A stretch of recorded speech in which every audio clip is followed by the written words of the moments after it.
নমস্কাৰ, আজি বনাবলৈ লৈছোঁ বেনানা পেনকেক। মই তাৰ বাবে লৈছোঁ এটা কণী, দুটা কল আৰু আটা 1 কাপ, চেনি 4 চামুচ, জোখমতে নিমখ এচিকুট।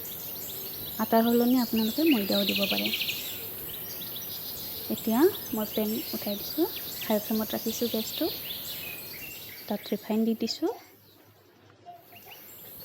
তেল অকণমানে লাগে, বেছি তেল নিদিব।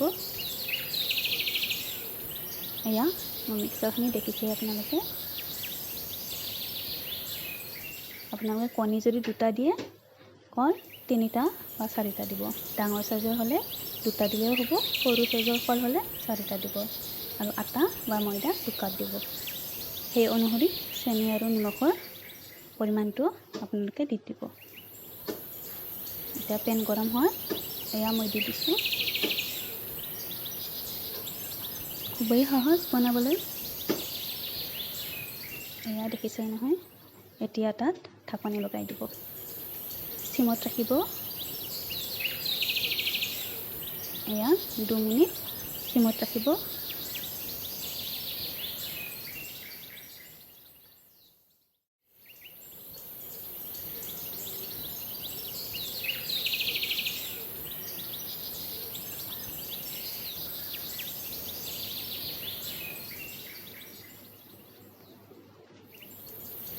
এয়া 2 মিনিট হৈ যোৱাৰ পিছত এনেকৈ ওলটাই দিব।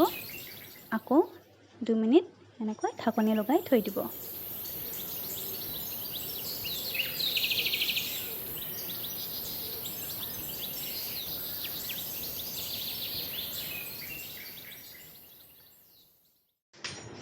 এয়া 2 মিনিট হোৱাৰ পিছত এইখন মোৰ ৰেডি হৈ গ'ল।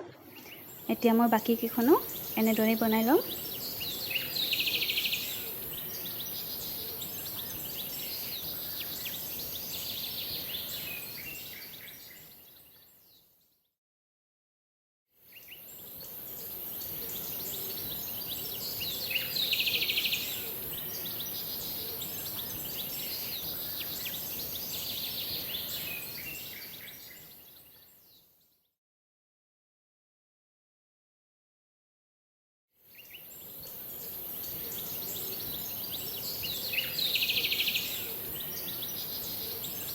আপোনালোকৰ ঘৰত যদি সৰু ল'ৰা ছোৱালী আছে, তেওঁলোকক এই ৰেচিপিটো বনাই দিব পাৰে। খুবেই হেল্ডি হয়।